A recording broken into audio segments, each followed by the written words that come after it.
اللہ تبارک و تعالیٰ نے حضرت موسیٰ علیہ السلام کو کوہ طور پہ بلایا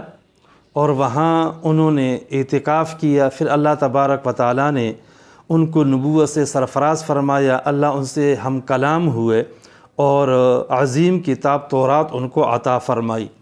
اللہ تبارک و تعالیٰ نے یہ واقعہ قرآن کریم میں بیان کیا ہے، وَوَاعَدْنَا مُوسَىٰ 30 لیلہ، ہم نے اللہ فرماتے کہ ہم نے موسیٰ علیہ السلام سے 30 راتوں کا وعدہ کیا، وَأَتْمَمْنَاهَا بِعَشْرٍ، پھر ہم نے مزید 10 کا حکم دیا، فَتَمَّ مِيقَاتُ رَبِّهِ 40 لیلہ، ان کے رب کی طرف سے جو وقت تھا وہ 40 راتیں تھی، وہ انہوں نے پوری کی۔ تو موسیٰ علیہ السلام کو پہلے حکم تھا کہ 30 راتیں اعتکاف کریں، چلہ کشی کریں، چنانچہ انہوں نے 30 راتیں اعتکاف کیا۔ پھر اللہ کا حکم ہوا کہ مزید 10 راتیں بھی اعتکاف بیٹھ جائیں، تو وہ 40 راتیں یوں اعتکاف بیٹھے رہے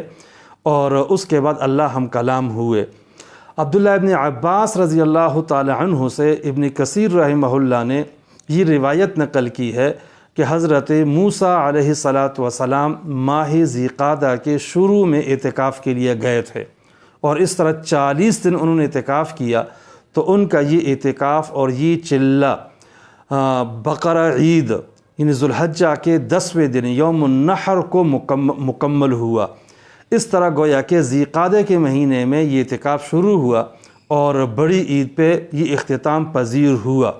ابن کثیر رحمہ اللہ نے آگے یہ روایت بھی نقل کی ہے کہ آپ صلی اللہ علیہ وسلم پہ اسی زمانے میں یعنی 9 ذو الحجہ 10 ذو الحجہ عید سے ایک دن پہلے یا عید کے دن ہی اللہ تبارک و تعالیٰ نے یہ آیت نازل کی اور شریعت کو مکمل فرمایا، الیوم اکملت لکم دینکم واتممت علیکم نعمتی ورضیت لکم الاسلام دینا۔ گویا کہ ماہ ذی قعدہ کی یہ فضیلت ہوئی کہ حضرت موسیٰ علیہ السلام نے اس پورے مہینے میں اعتکاف کیا تھا اور باقی 10 دن ملا کر ایک چلہ بھی کاٹا تھا، اور یوم النحر یعنی عید الاضحیٰ کی یہ فضیلت ہوئی کہ اس دن ان کا چلہ مکمل ہوا تھا، اور اسی زمانے میں اس سے کچھ ایک دن پہلے یا اسی دن اللہ تبارک و تعالیٰ نے شریعت کو اور قرآن کریم کو مکمل فرمایا تھا۔